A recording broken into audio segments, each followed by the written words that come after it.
Welcome to Witches of Three. Speak free, speak free. Talking about witches. Talking about. Good morning, Patreon fans and friends, and welcome to my space. So this is the area in my home where I do most of my work, my magic. I teach from this space. I learn in this space. I worship in this space. It is a very compact area. I live with a lot of people. We have a multi-generational group that lives in our home, so we have to utilize our space very economically. So I wanted to just take a moment to share my space with you. I don't generally allow a lot of people into my space. I've got it over in a corner, tucked away, so that I am more or less in control of said space. And that way it remains, with my energy, which is, what I prefer. And I think, when you're setting up your space, that's important. I usually tell people that ask, they're just getting started and are looking at building an altar and a space for them to practice.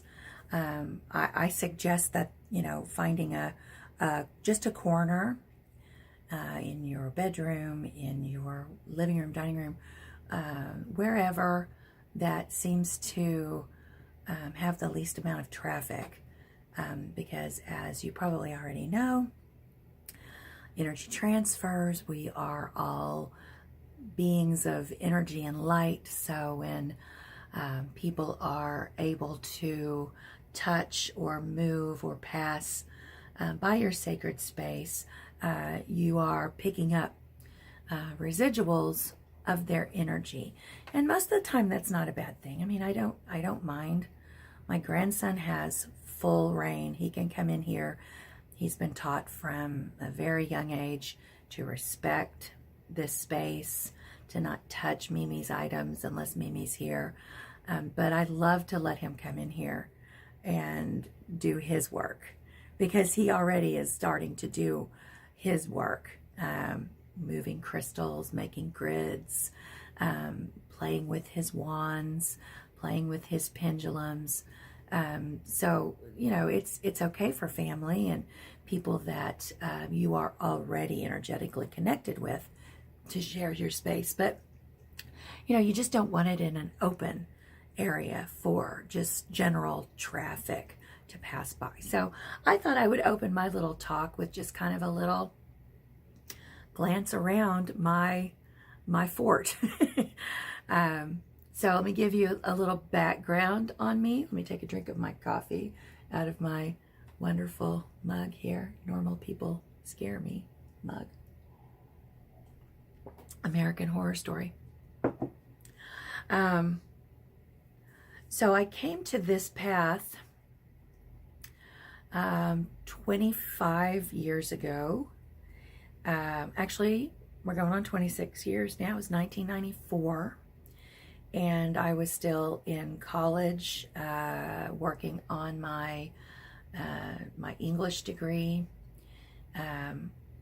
I started working. I got a job at Peace of Mind Books in Tulsa, and I started my learning there as a person that dealt with the books a lot.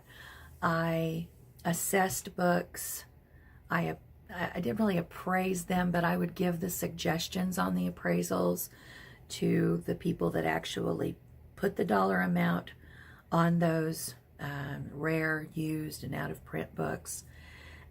So I had the benefit of seeing all of this amazing esoteric and metaphysical writings up close and personal, because when you do an assessment of a book, you have to really look at the book, especially if they're the older kind that you can't find information on the internet about. So I was able to absorb a lot of information that way.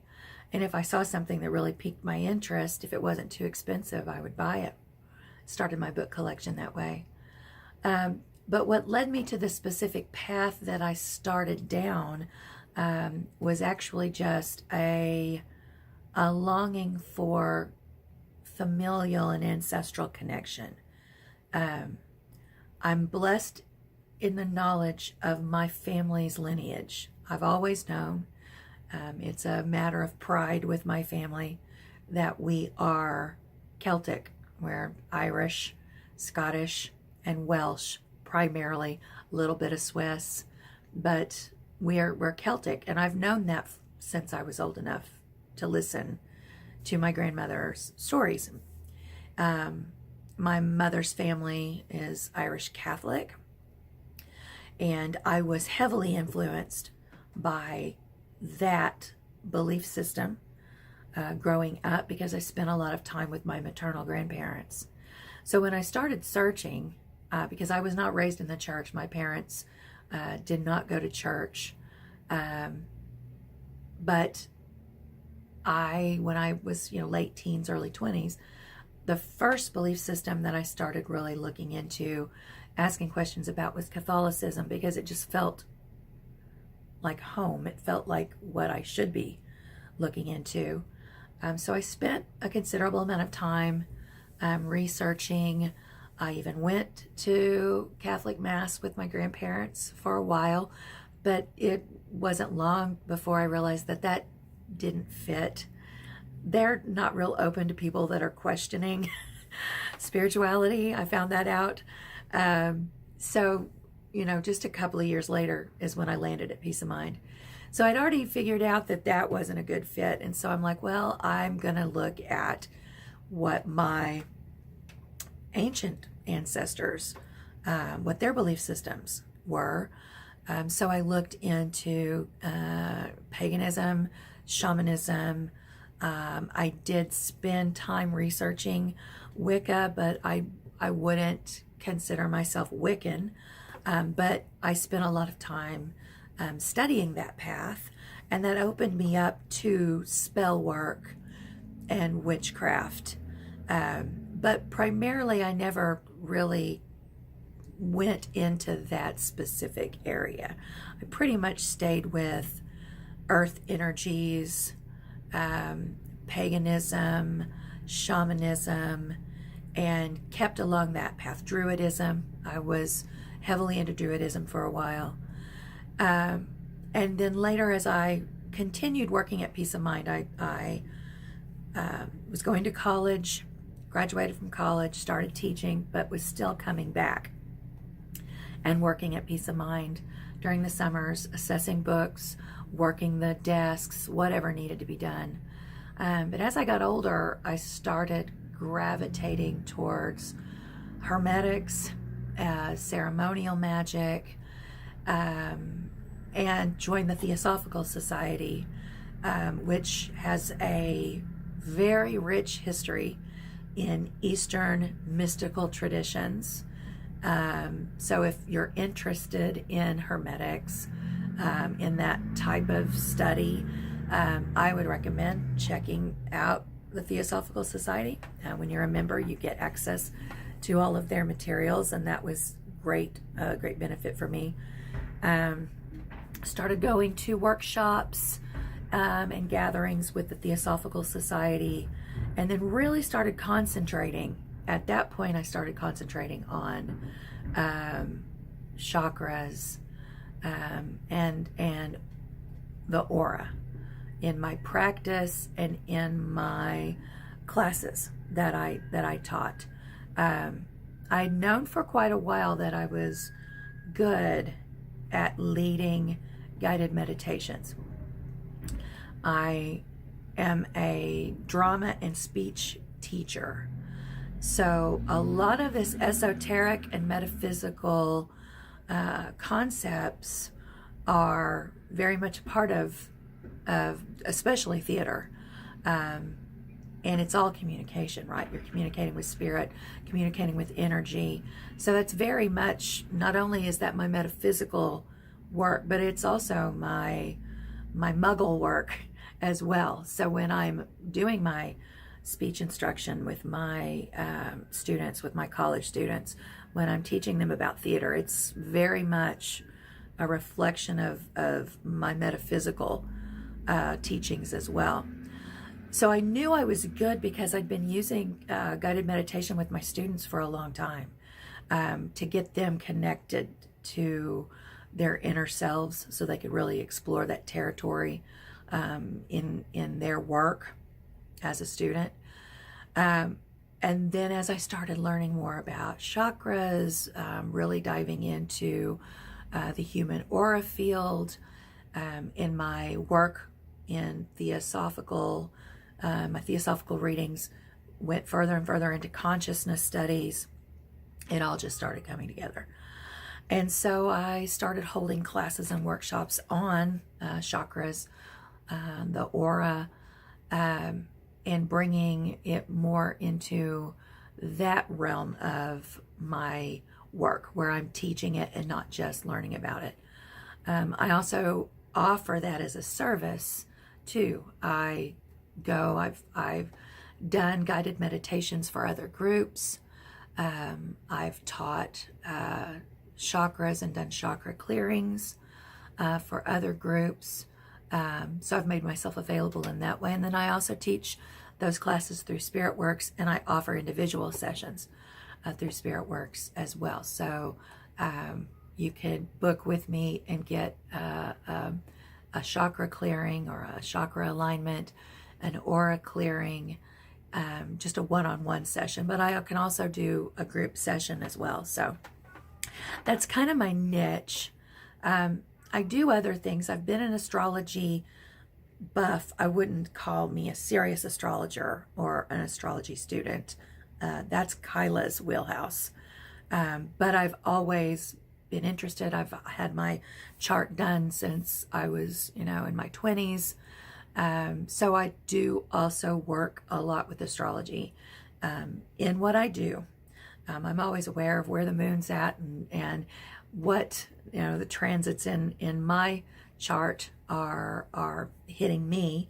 I am an Aries sun, a Taurus moon, and a Gemini rising, and I have a stellium in my 11th house, and I am Aquarius midheaven. So I know what I was put here to do, and I'm very fortunate in the fact that I'm doing it. SpiritWorks, Aquarian Spirit, which is a 3. This is a combined effort with this group that we have been able to manifest, which now includes you, which you're now a part of.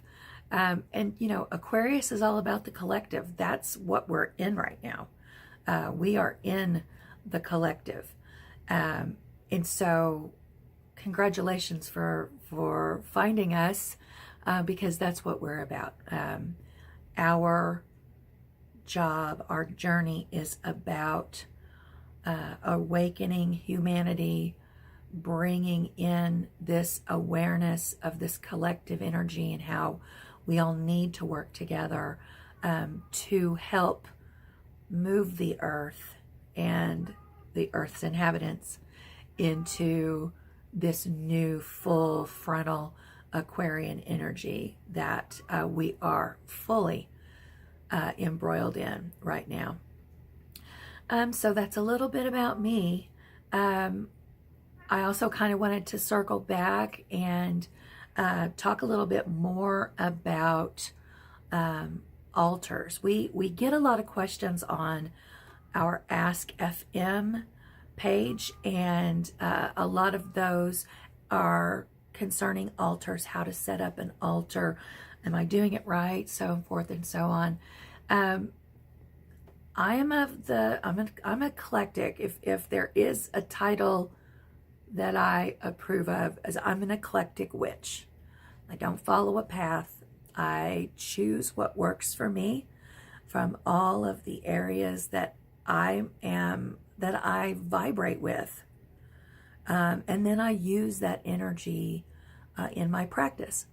I tend to change my altar once, sometimes twice a month. I always set it up at the new moon to bring in the energy of whatever house that I'm working in. And so I'll set up my altar at the new moon.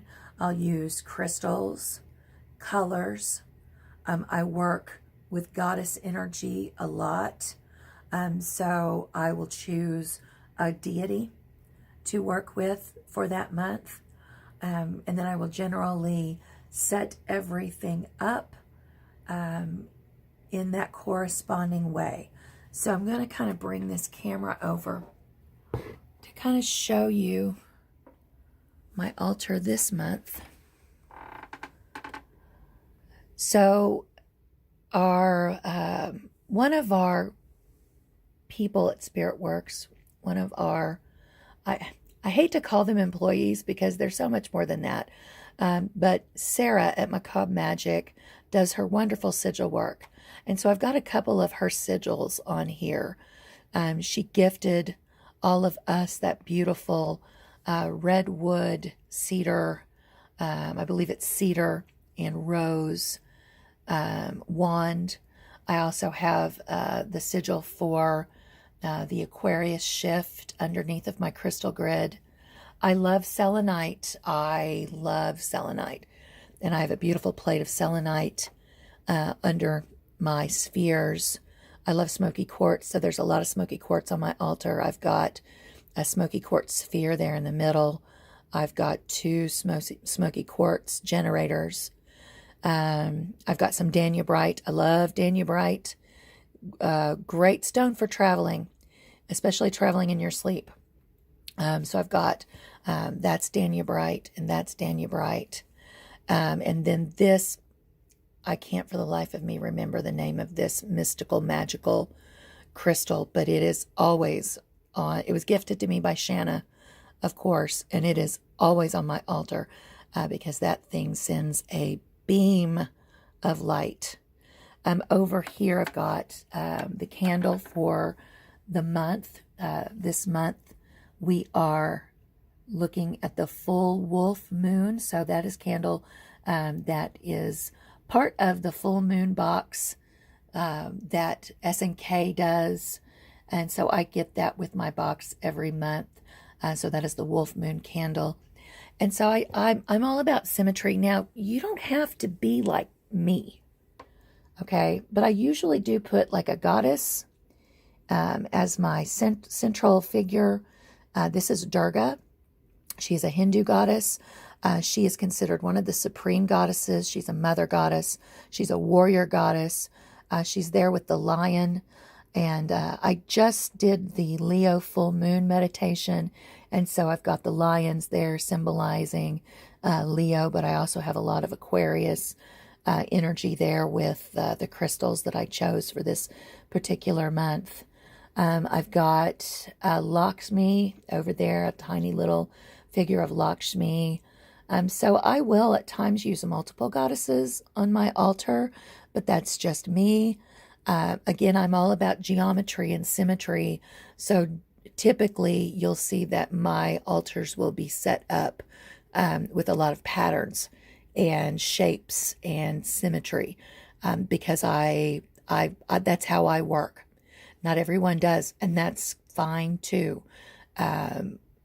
Really, your altar is just a reflection of your inner space and your work, and your magic is yours. So your altar, don't let anybody tell you that your altar cannot look and be whatever you want that altar to look like and be like. Your altar is a reflection of you, and you are a perfect divine being. So when someone looks at your altar, or if you're on all of these little social media groups now, because witches are trending, and you got a lot of people out there spreading a lot of misinformation, to be honest. There's a lot of gatekeeping and elitism in witchcraft groups. Get people feel powerful when they think they know something that other people don't know. So when you hear someone say, you're not supposed to do it that way, your altar's not set up wrong, altar's not set up right, I don't see, on the right hand side, blah, blah, blah, blah. Certain paths do adhere to rules and restrictions, but you don't have to. Now, if you follow that path, then fine, that's great. That's how you work. And if you're working with a system, then of course, you're going to set it up that way because you are adhering to a system. I don't personally adhere to a system. I adhere to what resonates with me, and I pull from all of these different systems. So don't listen to people that tell you you're doing it wrong. You're not doing it wrong. This is all intuitive. And the more you do it, the stronger your intuition gets, and the less you're worried about that kind of stuff. You don't worry so much about the woulda, shoulda, couldas when you have had your practice for a long time. You realize intuitively what works for you, what works with you. So anyhow, I think that's a wrap. I think I've given you as much information as I can this time around.